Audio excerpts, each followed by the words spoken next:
네, 안녕하십니까. 에듀진 TV의 신동호 편집장입니다. 오늘 두 번째 시간인데요. 우리 김창 교수님 또 나와주셨습니다. 감사합니다. 네, 감사합니다. 오늘 두 번째 시간에는 어떤 주제를 갖고 얘기할 거냐면요. 성격 유형과 진로는 어떤 관계인가. 근데 실은 이거가 우리가 어떤 주제를 가지고 얘기할 거냐에 대해서만 얘기를 했지, 중간에 내가 이렇게 얘기할 테니까 너는 이렇게 얘기해라 이런 시나리오가 없죠. 없죠. 없기 때문에 사실은 전혀 다른 얘기가 나올 수도 있습니다. 제가 생각하는 거, 성격 유형과 진로는 성격 유형에 따라서 이 직업이 결정될 수 있다. 네. 또는 그 일이 결정이 된다. 네. 일이라고 하는 게 결정이 된다라고 생각을 합니다. 저는. 네. 어떻습니까? 맞습니까? 저는 반대입니까? 아니요, 뭐 일부는 맞을 수 있겠으나 네. 맞지 않은 게 것이 있어요. 더 네, 말씀해 보세요. 네. 많을 것 같습니다. 네. 그냥 가장 간단하게 얘기하면 네. 대통령이 되는 성격 유형이 과연 있느냐, 이렇게 따져보면 될 것 같습니다. 그러면 대통령 성격이 될 사람을 뽑아서. 대통령을 직업이라고 하나요? 대통령이 직업입니다. 월급 받고 일하는 거죠. 월급 그냥. 그러니까 국회의원이요, 판사, 검사, 변호사 다 직업인이죠. 평생 하는 것도 아니고요. 어... 어차피 선출직인데. 예. 이 선출직의 경우에는 좀 예외로 해야 되지 않아요? 거기 뺄까요? 다른 얘기도 할까? 아니, 그 다른 예를 한번 들어줘 보세요. 그러면 군인은 어때요? 군인한테 맞는 군인은 성격이 있다고 얘기할 수 있죠. 조직사회를 좋아하는 성격 유형이잖아요. 지금 우리가 어떤 특정한 성격을 얘기하는 게 아니라, 네. 어떻게 보면 성격 유형을 저는 지금 좀 더 넓은 의미에서 성향? 네. 뭐 이런 면에서 보면, 누구는 매번, 저 같은 경우는 개인적으로 이렇게 어디 가서 직장인으로서 일은 잘 못하겠어요. 네. 왜냐면 좀 가불이 싫어요. 옛날부터. 네. 그러니까 뭐 이거는 뭐 지금도 우리 직원에게 같이 하는 얘기지만, 우리 직원에게 넌 의리니까 내 말만 들어 이렇지 않아요. 네. 당신은 당신 맘대로 해, 나는 나 맘대로 할게, 이렇게 생각을 한다는 거죠. 네. 그러니까 왜 이런 말 있잖아요. 내가 싫으면 남도 시키지 말라고. 네. 그래서 그런지 어찌됐건 저는 이렇게 직장인으로서는 저하고 좀 안 맞는 것 같아요. 제 성격이. 직장인으로서 안 맞는 거죠. 직장인은 직업이니까. 그건 아니네요. 아니죠. 아니지만, 네. 어찌됐건 제가 어떤 일을 들어갔을 때, 네. 일방적으로 지시에 의해서 움직이는, 네. 그런 거는 뭐 이렇게 저하고 좀 안 맞는 것 같아요. 네. 그래서 뭐 쭉 사업을 좀 많이 했던 것 같거든요. 예. 저의 경우에는. 예. 근데 오늘은 그러니까 지금 얘기하다 보니까 여기까지 왔는데, 이 성격 유형과 진로의 어떤 관계인가, 무엇을 설명해 주기 위해서 이 주제를 선정하신 거죠? 그러니까 어떤 성격, 이게 결국 직업하고 관련성이 높다라고 저는 생각을 하고 있는 거죠, 일반적으로. 네. 대부분이. 네. 근데 여기에 대해서 조금 달리 생각할 필요가 있다라는 거죠. 그러니까 어떤 성격 유형이기 때문에 어떤 진로를 가야 된다, 이게 과연 성립하느냐 이거죠. 예를 들어서 사람들한테 이렇게 좀 수용적이지 못하고, 네. 지시적이고, 다른 사람 말 듣기 싫고, 네. 내 마음대로 하고 싶고, 자, 이런 사람이 있다고 치자고요. 그렇지만 그거 너무 단순한 거 아니에요? 성향은? 그러니까 충분히 그런 성향을 갖고 있는 사람들은 있지만, 예. 그 성격이나 그런 성향 이외에도 더 다양한 것들이 있지 않나요? 많이 있죠. 뭐 MBTI 유형에서 보면은 16가지 유형으로 나누고 있고, 네네. 성격 유형이라는 단어를 쓸 때는 사실 MBTI 영향을 받은 게 그 단어이거든요. 네. 예. 그럼 뭐 16가지인데 사실은 16가지만 있겠습니까? 물론이죠. 뭐 굉장히 알 수 없는 굉장히 다양한 것이 있고요. 그래서 이쪽 MBTI 그쪽에서 문제가 지금 되고 있는 게 뭐냐면, 네. 성격 유형 가지고 네. 직업을 특정할 수 없다라는 거죠. 그런 의견이 있다. 아니요, 이거는 학계에서는 그러니까 MBTI 성격 유형 분석을 가지고 네. 어떤 직업과 연결시키는 거의 불가능한 일이라고 봅니다. 자료를 찾아보시면 아시겠지만 네. 칼 융도 그런 얘기를 했다고 해요. 자기가 얘기하는 거는 그냥 이렇게 분류했을 뿐이다예요. 그러니까 저는 이런 것 같아요. 전 개인적으로 MBTI 검사에 나왔던 직업, 예. 저의 성향에서 나왔던 직업이 딱 맞다 이렇게 생각하진 않지만 예. 대략 저의 성격을 어느 정도 규정을 해주고 있구나. 예. 그게 마찬가지로 왜 지문 검사라는 거 있었죠. 예. 지문 검사도 실제로 해봤어요. 예. 해봤더니 역시 어떻게 그렇게 딱 맞추냐. 근데 저는 웬만한 그 누구지 프레디죠. 예. 신약자. 예. 뭐 그쪽에서 얘기하는 것도 이렇게 보면 또 그것도 또 일리가 있고요. 예. 어느 정도 저를 좀 많이 규정해 준 것 같아요. 예. 이제 그런 의미에서 보면 성격 유형에 따라서 직업을 네가 이렇게 가라라고 딱 결정하는 건 뭐 100% 그렇다는 건 아니지만 네. 어느 정도 윤곽은 좀 보여주는 건 아닌가요? 그러니까 그 교육을 받을 때 제가 느꼈던 것은 성격 유형에 따라서 일하는 방식이 다른 거지. 일하는 방식이 다르다. 직업이 결정되는 건 아니다라는 거예요. 오케이. 예를 들어서 똑같은 CEO도 16가지 유형의 CEO가 다 있다는 거죠. 물론입니다. 네. 물론. 네, 그러니까 동의해요. CEO의 일하는 성향이 다른 거예요. 네. CEO가 될 수 있다 없다는 문제는 아니고. 그것도 당연합니다. 그죠? 네. 네. CEO가 일하는데 16가지 스타일로 일을 하더라. 예를 들면 이런 거예요. 그건 뭐 그런 의미에서 해석이 충분히 공감합니다. 예. 네. 그러니까 성격 유형을 진로에 적용하려고 한다면 직업으로 적용하는 게 아니고 일하는 방식으로 적용하고 그런 일하는 방식을 따라가면서 거기에 적합한 직업들을 찾아가게 되는 거겠죠. 네네네. 네. 그래서 네. 성격 유형은 과연 진로에 어떤 영향을 미칠 거냐. 네. 저는 성격 유형이 일하는 방식에 분명 영향을 미치더라. 제가 경험적으로 볼 때. 직업은 아니지만. 근데 직업은 아니라는 거죠. 오케이. 네. 직업은 아니지만 그 일이라고 하는 거에는 영향을 미친다. 예. 뭐 그 공감이 가는 얘기인데 그러면 우리 김 교수님이 얘기하고 있는 그 일의 규정이 어떤 거죠?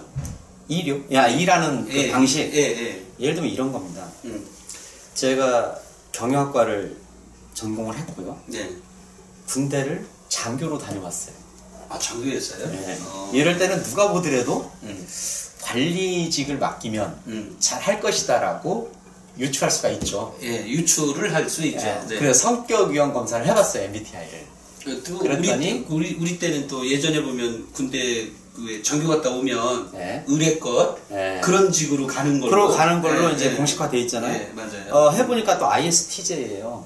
그게 뭐야? 이게 사무직형이에요. 네. 그러니까 딱 맞는 거예요, 3박자가. 경영학 전공의 장교의 리더십 훈련을 받고 성격은 ISTJ면은 누가 봐도 어떤 조직이든지 들어가면 관리자, 사무직형. 네. 이런 식으로 되는 거예요. 네. 그런데 저도 그런 줄 알았어요. 네. 그래서 뭐 증권회사 들어가고 경영 컨설팅 회사 들어가고 여러 가지 일을 해보는데 누가 뭘 나한테 시키면은 싫더라고요. 뭔가 지시를 받고 일을 뭔가 지시를 받고 일하면 재미가 없어요. 오케이. 근데 제 머릿속에서는 뭔가 새로운 게 기획이 되고 그런 것들을 구현하고 싶은 거예요. 그러다 보니까 어디로 갔냐 하면 기획 쪽으로 가는 거예요. 기획 직무 쪽으로. 오케이. 그래서 이제 기획하는 일들을 주로 하기 위해서 직업들을 옮겨가요.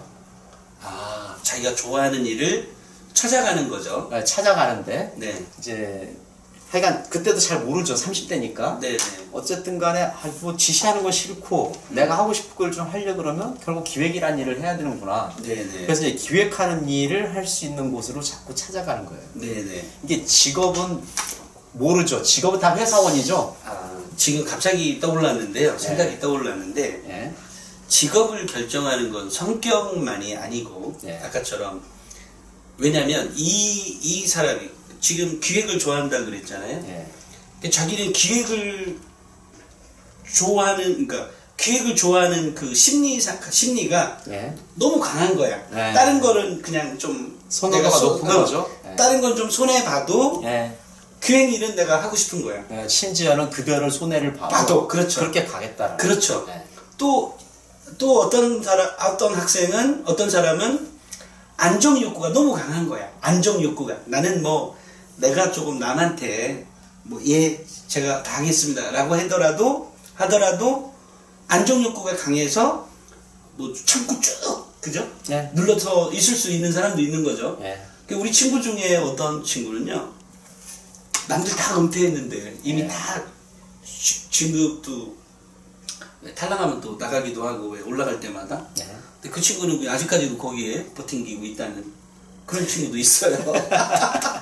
그게 이제 성격일지 가치관일지 그렇죠. 이거는 따져봐야 됩니다. 그러니까. 네. 가치관하고 성격은 다른 얘기거든요. 그러니까 성격, 지금 오늘 우리 김 교수님이 얘기해 줄 내용은 성격 유형과 진로가 일방통행, 그러니까 다이렉트로 그 어떤 매칭되는 건 아니다. 네. 아니고 그런 성격이 있음으로써 일로서는 어느 정도 이게 방향성을 제시해 주기는 하더라. 네. 그렇죠. 일하는 방식을 성격 유형에서 좀 유추해서 이해할 수가 있으니 거기에 맞춰서 그런 일을 할 수 있는 직업을 찾아가는 거죠. 결국 그렇게 얘기하면요, 우리가 첫 번째 시간에 얘기했던 학생들이 정말로 다양한 경험을 해야 되는 거예요, 그죠? 그렇죠. 엄마 아빠 손잡고 산에도 올라가 보고, 또는 엄마 아빠라고 할 것도 없네요. 애들이 이제 고등학교 학생 되면 예. 그 일부러 누군가는 막 그 지리산 종주도 일부러 예. 힘들게도 올라가 보고, 또는 그런 경험들, 또는 뭐 책을 뭐 누군가는 그 왜 드라마 같은 거 볼 때 드라마 보면 막 그 관련된 책들을 막 옆에서 논대요. 그러니까 예를 들어 네. TV에 의사 네. 역할을 맡으면? 그러니까 어떤 게 나오면 네. 뭐 관련된 뭐 책들을 잔뜩 사다가 이렇게 싸놓은대요. 보거나 말거나. 그럼 걔가 우리가 1시간 내내 그 드라마에 집중하진 않을 거 아니에요. 네. 그럼 걔가 뭐지? 쳐다보다가 끝나고 나면 네. 재밌네 하고 책을 들고 간대요. 네. 이렇게 해서 성공한 케이스의 네. 학부모도 봤어요. 네. 네. 충분히. 결국은 이 성격 유형이나 성향이 일을 하는 방법을 제시해 주는 것은 되지만 이것으로 직업을 너는 이거니까 이거다 규정하기는 굉장히 위험하다. 그리고 또 하나 있습니다. 네. 사회적 변화를 얘는 감당을 못합니다. 그렇게 했을 경우에 네. 그러니까 예를 들어 특정 직업에 네. 맞다고 성격을 매칭을 시켜놓으면 네. 맞는데 네. 예를 들어 그 직업이 없어졌습니다. 예를 들면 그 친구는 어떻게 해야 될까요?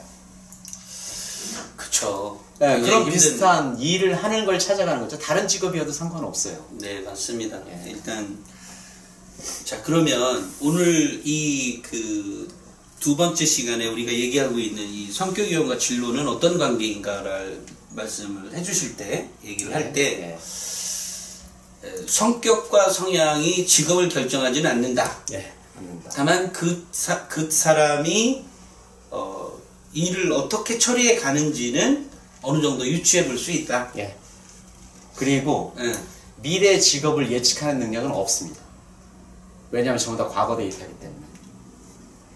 네. 과거에 모아진 데이터를 분석해서 정리했기 때문에 네. 미래에 벌어질 직업에 대해서는 접근할 방법이 없다고 봅니다. 교수님 그러면 내가 이렇게 물고 기획을 하니까 앉아있는 건 좋아하겠네요, 그죠? 앉아있는 것도 좋아하지만 돌아다니는 것도 좋아합니다. 그래요? 기획을 하려고 그러면 앉아서 이렇게 해야 돼요. 오는 것도 있지만 돌아다니면서 봐야 될 것도 많이 있죠. 현장에 가서 봐야 될 것도. 자기 성향이 아까 ISTJ? ISTJ인데 나중에 10년 뒤에 다시 해봤어요. 네. 근데 INTJ더라고요. 그러니까 얼마나 허구냐 이거죠. 성격형 검사가 자기 보고식으로 했는데 내가 체크한 거란 말이죠. 그때그때 다를 수도 있죠. 그때그때 다르면 성격 유형에 따라 그때그때 직업을 바꿔야 된다거나 일하는 방식 바꾸잖아요. 그러니까 일하는 방식을 바꿔야 된다는데 문제는 자기 보고식의 어떤 그 진단치의 한계란 얘기입니다. 이거는. 자기가 누군지를 정확히 모르는 상태에서 진단을 할 경우가 많다라는 거예요. 오류가 많다. 네, 혹시 학교에서 어떤 성향 검사 또는 성격 검사를 했던 MBTI 검사든 애니어그램 검사든 아니면 또 다른 검사를 했을 때 그 성향이 이런 직업 나왔으니까 이런 직업이다. 그러면 아이들이 사실 학교 현장에서 나 이거 싫은데 뭐 이런 경우 있거든요. 물론 경험이 작아서일 수도 있어요. 그렇지만 어쨌든 그런 것은 한 가지 참고사항으로 생각하시고 그 진로의 그 자녀들과 진로에 대한 대화를 나눌 때 좀 도움이 되셨으면 좋겠습니다. 시간이 다 됐나요? 아니 또 한마디 더 하셔도 예. 좋아요. 네. 저희 그 진단하지 말고요. 그냥 학생들이나 또 누군가가 겪고 있는 현재 실생활에서 이런 것들을 찾아낼 수 있는 방법이 없을까를 고민해 봤어요. 네. 그랬더니 있어요. 뭐요? 어떻게 하냐면 오늘 저녁에 일기를 쓰는 겁니다. 저는 그걸 내일 노트라고 이름을 지었어요. 누가 일기를 써요? 아빠가? 본인이. 학생이? 학생이. 네. 학생이 내일 노트라는 걸 쓰는데 거기에 사사분면으로 나눠져 있습니다. 네. 첫 번째는 자기가 좋아했던 일, 오늘 한 일 중에 좋아했던 일, 잘했던 일, 싫어했던 일, 못했던 일. 네. 그 네 가지만 적자 이거죠. 하나씩. 네. 네 분면에 하나씩만 적어요? 두 개씩? 하루에 하나씩만 적자고요. 두 개 쓸 수 있으면 쓰는데 하나씩만 아. 적자고요. 이렇게 만들어가지고 이쪽에 뭐라고요? 첫 번째? 좋아했던 일. 좋아했던 일. 오늘 한 것 중에 경험 오늘 중에. 했던 것 중에 네. 경험한 것 중에 네. 네. 그 다음에 잘했던 일. 잘했던 일, 좋아했던 일, 잘했던 일, 싫어했던 일. 싫어했던 일, 못했던 일. 못했던 일. 그거를 자, 한 달 가면은 30개씩 모이겠죠. 네. 이게 100일 가면 100개씩 모일 겁니다. 네. 이러면 이제 중복되는 게 나올 거예요. 네. 계속 좋아했던 일이 뭔지. 계속 나올 그럴 수 있죠. 뭐 예를 들어 글쓰기다. 오, 옳지, 그럼 옳지. 글쓰기가 몇 개씩 겹치겠죠. 옳지, 옳지. 싫어하는 일 가면 누구한테서 발표하기가 계속 싫어지는 거예요. 맞아요. 못했던 일일 수도 있고. 오. 이게 나타난다는 거죠, 성향이. 그러니까 여러 가지 방법이야. 이게 일이에요. 그러니까 전부 다 지금 거기가 일이잖아요, 다. 맞아요. 맞아요. 동사역으로 표현되는 일들. 이걸 다 놓치고 가서 저 진단지 가가지고 20분, 30분 안에 뭔가를 인생을 걸만한 네. 결정 변수를 찾으려고 노력하는 자체가 제가 볼 때 상당히 위험스럽다고 봅니다. 이게 쌓이면 진로를 결정할 때 네.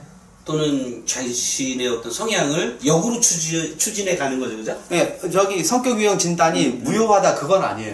의미는 근데 알겠어요. 일단 내 실체가 나오고 여기에 대비를 해서 보면 훨씬 명확하다는 얘기죠. 오케이.